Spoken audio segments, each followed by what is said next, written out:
10분이지요, 토론은.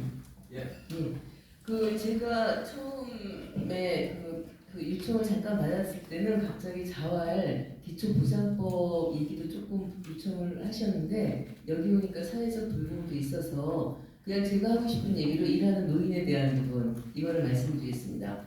저희 유니온은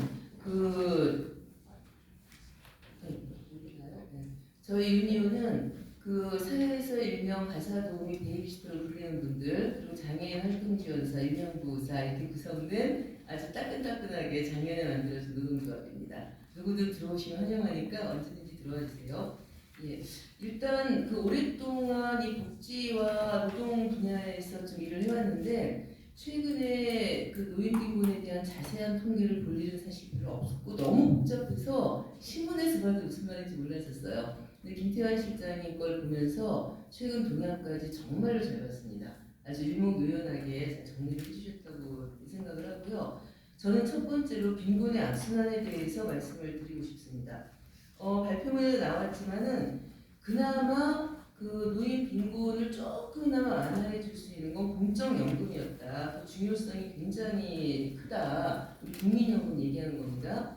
그렇다면 문제는 반대로 얘기하면 자의로, 타의로 가입을 하지 못해서 공적연금을 못 받거나 아니면은 받아봤자 조금이거나 그리고 그 이전에 되게 불안정한 일자리, 영세 자영업 하다가 그때 못했고 나와서 청소노동자 하는데 그때도 가입할 수 없었고 불안정한 일자리를 전전했기 때문에 타의로 못 들었거나 연금이 작은 이런 분들이 되게 문제가 된다고 저는 생각을 합니다. 이 얘기는 뭐냐면은 미래 세대나 현재 세대의 노인 빈곤은 그 이전에 어떤 일을 하고 있었는지 어떠한 사회적 지위에 있었는지가 연동되는 악순환 과정이라고 생각을 하는 거거든요. 저 같은 경우는 제가 자유로 시민단체에서 일을 했지만 최근에 보니까 지금 60이 넘고 나서 국민연금 계산을 해보니까요 31만 원인가 나오더라고요. 그 이유는 제가 여성이기 때문이기도 해요. 그 전에 공장 다닐 때 이제 공장 그만두고 돈이 없어서 한 번에 털어먹었고 옛날 옛적에 그 다음에는 시민단체 하니까 국민연금 못 가입했었고 애기 이제 임신 출산도 그 기간 이게 뒤죽박죽인 거거든요. 그러니까 지금 그나마 최근에 몇 년 들었는데 31만 원. 그러니까 이게 전혀 남의 문제가 아니다라는 말씀을 저는 드리고 싶고요. 또 하나 이 내용을 보면은 우리 2020년 노인 실태 조사에서 잘 나오는데 교육 수준이 높을수록 근로소득이 높고 사업소득이 높고 재산소득의 비중이 높아요. 그리고 또 소득이 낮을수록 공적연금의 비율이 높아요. 이건 그냥 쉽게 얘기해서 우리 예전에 아까 불안정한 노동을 했을수록 사업에 실패할수록 혹은 교육 수준이 낮을수록 더 위로 일자리를 갈 수 없는 그 순환 과정 있죠. 그러다 보니까 국민연금의 사각지대가 막 생기는 거고 그게 지금까지 나오는 거고 뒤에서 말씀드리겠지만 지금 정부의 노인 고용 정책은 지금 일하던 직장에서 더 오래 일하게 하는 걸로 저는 80% 이상의 방점이 가 있다고 봐요. 지금 일하는 곳에서. 예. 그러니까 계속 이러한 악순환이 돼 있다고 보는데 한겨레 신문에서 나온 사례를 제가 여기 적었어요. 이 부분들을 보시면 이건 현재 미래 노인의 빈곤이겠지만 58세 전업주부 황진아 씨는 30살부터 3년 동안 직장 다니다가 결혼을 그만뒀어요. 그래갖고 나중에 이 무소득 배우자들은 적용 제외자거든요. 그래서 계속 그러다 보니까 30개월도 안 되는 거예요. 그 다음에 나와서 일을 하려고 해도 갈 데가 있으니까 50대, 60대 나와갖고 이제 이런 사례들이 나오고 앞으로 이 58세 이후는 노인 빈곤에 빠질 확률이 남편이 많이 안 벌어오거나 이렇게 있으면 되게 높은 거죠. 그리고 57세 남성도 마찬가지입니다. 그 전에 저소득 굉장히 수입이 낮은 일을 갖다 하면서 납부 예외자였기 때문에 일용직 비정규직으로 전전을 하면서요. 그래서 그 다음에는 이제 국민연금을 받는 이런 문제가 있다라고 하는 게 나옵니다. 저희 조합원도 그렇고 저는 오랫동안 한국 가사노동조합이라는 조직에서 가정내 돌봄노동자들을 조직하고 일자리 사업을 해왔습니다. 그러다 보니까 지금 우리 조합원들이나 노인 일자리학을 하시는 분들이 이 얘기를 해요. 내가 지금 나와갖고 62세에 들어왔더니 국민연금도 받을 수 없다. 그 전에 받은 적이 없다. 왜냐면 아까 전업주부이기도 했지만은 음식점 요식업 요새 다들게 되겠지만 지금 아니잖아요. 안 그랬어요. 5인 미만 다니면 또 안 돼요. 이런 건데 들어본 적이 없다. 근데 지금 정부가 한다고 노인 일자리 뭐 시장형 사업단이 있습니다. 맞는데 그것도 못 들어. 이제 이런 얘기들 갖다 굉장히 많이 하시거든요. 그래서 실제로 저는 다시 강조하지만 이거는 예전의 직업이요. 그래서 불안정한 일자리에서 국가 경제를 위해서 일을 했지만 이런 분들이 다시 빠지고 여기에 대한 표적, 그 표적으로서 지원 정책을 만들 필요가 있다라고 말씀을 드리고 싶습니다. 그리고 38쪽의 제도의 정비인데 이런 문제가 있어요. 정부가 이 복지제도와 노인 일자리 제도 너무너무 많고 자잘한 사항이 많아서 머리가 너무 아파서 전 정비가 필요하다고 보는데 가장 굵게 보면 이겁니다. 지금 일자리 다니시는 분들도 58세에 퇴직을 한다고 쳐요. 이제 요새는 식당에서 전부 다 아무튼 58세에 퇴직을 하게 되면은 그 다음에 내 개인적인 재능이나 인맥이 아니면 갈 수 있는 건 신중년 일자리예요. 정부에서. 이건 노동부가 합니다. 신중년층 일자리는 지자체가 신청을 하고 선정된 지자체가 또 그 지역에 기업들을 선정하는 거예요. 그래서 이건 어디가 하고 싶어도 못합니다. 그 지자체가 관심 있으면 하는 거예요. 아니면 못하고. 정부도 아니에요. 그래서 퇴직하는 건 그걸 할 수 있어요. 그러다가 퇴직과 상관없이 생활이 너무 어려운 수급자가 돼요. 자활근로를 하면 그래도 120, 30만 이상의 소득이 들어옵니다. 자활근로를 열심히 하다가 내가 일하고 있는 자활근로 사업단이 자활기업이라는 형태로 분립 안 하면은 65세 되면 나와야지 돼요. 나와야 됩니다. 그러면 갈 수 있는 건 노인 일자리인데 그러면 공익형을 가게 되는 거예요. 27만 원. 예를 들어서 아까 김수영 선생님이 70대인데 만약 어려워서 그 60세 혹은 58세에 자활근로를 해서 청소를 하셨다. 근데 청소에 대한 노하우가 건강하세요. 나이가 많으면 쫓겨나와야 되고 그걸 가지고 재취업이 안 되면 공익형을 가서 27만 원을 받으셔야 되는 거예요. 그래서 저는 이게 물론 지침상으로는 시군구청장이면 어쩌고 있지만 상관없이 그러고 나오면은 결국은 어떤 65세 넘으면 능력이 있잖아요. 취업이 안 되는 것뿐이지. 그래서 저는 이 제도 간의 정합성들을 좀 만들어내야 된다라고 생각을 합니다.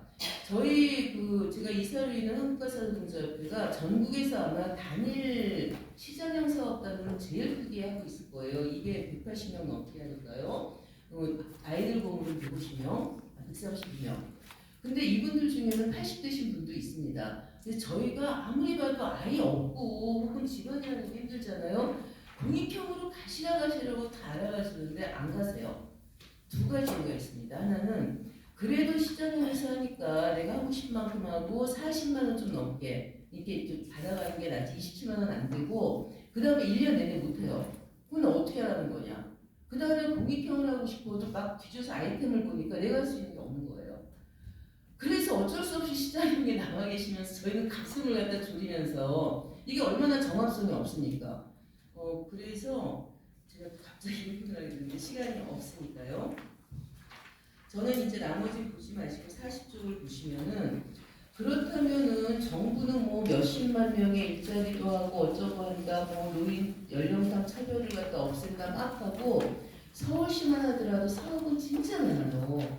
근데 이런 게 다 어떤 문제가 있냐면 저는 근본적으로 노인복지법, 고령자 고용촉진법, 저출산 고령사회 기본법 되게 중요한 법인데 첫 번째 저출산 고령사회 기본법에서 하는 기본 계획이 여러분들 그 노인 고령 문제에 대한 일자리 문제는 20%가 안 돼요.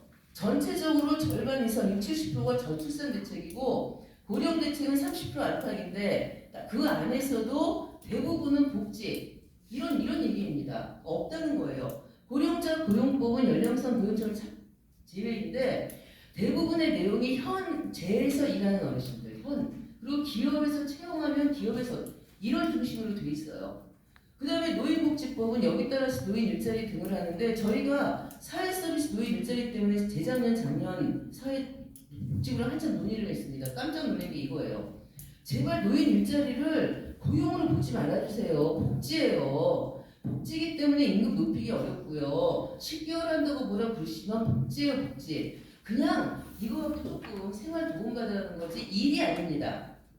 그런 입장이 분명해요. 그래서 저는 첫 번째로 좀 큰 거긴 하지만 지금 국회에 노인 일자리 지원법이 3개 정도 발의가 되어 있습니다. 남윤희순 의원님 있고 저는 일단 복지부와 노동부의 협업이 굉장히 중요하다. 도대체 누가 책임질 거냐? 고용이냐 일자리 일자리는 아주 다른 거거든요, 같이. 이제 그 부분이 있고, 그 다음에 좀 이제 큰 거로는 노인 일자리 지원에 관한 법이 정비되는데 남윤인순 대표님, 죄송합니다. 의원님의 법에 저는 굉장히 좋은 거는 협력기관을 집어넣었어요. 협력기관. 그 인재근 의원님 그게 없는데 자세히 안 합니다. 이거 되게 중요한 거고요. 그 다음에 저는 그 법에서 좀 추가되고 지금 사무관님께 말씀드리고 싶은 거는 60세부터 노인 일자리 할 수 있거든요. 시장형으로. 전 58세부터 시작된다고 봐요. 퇴직부터 그 기간을 갖다 그리고 저희들에 들어와서 얘기하시는 분이 그거예요. 내가 들어와서 한 1년 하니까 너무 이 일이 좋아. 근데 62, 3세에 들어와서 보니까 벌써 나이가 있는 거예요. 그래서 최소한 시니어 인턴십 이런 거를 59세, 58세부터 해갖고 연결을 시켜야 된다는 거고요. 그 정도고 나머지는 이거 하나 꼭 말씀드리고 싶습니다. 아까 65세 이상 신규 취업자가 특히나 여성과 그 전에 비정규직을 전전했던 진짜 빈곤층들에게는 필요한 거다 실업급여. 근데 마지막으로는 그 대부분의 여성 노인들이 종사하는 그리고 장애인 남성 노인들도 많이 이제 진입을 해요. 요양보호사, 간병인, 경비원, 청소원, 가사도우미 이런 직종은 시니어 인턴십이 안 됩니다. 그리고 신중년 적합 직무가 안 돼요. 이유는 딱합니다. 야 나이 들면 어차피 그런 거에서 일하잖아. 그것뿐 일할 거 없는데 무슨 정부가 이런 데 들어와서 지원을 하게 해줘. 저는 굉장히 적반하장이라고 생각을 해요. 그래서 여기서는 조금 복지부에서 신중년 적합 직무 노동복지관 시니어 인턴십 이런 직종을 갖다가 풀어갖고 나의 적성에 맞는지를 미리 볼 수 있게 해주는 거랑 아까처럼 노인 일자리 사업에 여기에 시니어 인턴십을 결합시켜갖고 58세부터 좀 들어올 수 있게 하는 좀 내실 있는 정책이 됐으면 좋겠습니다. 이상입니다. 네, 감사합니다. 구체적인 제도 개선을 많이 말씀하시니까 나중에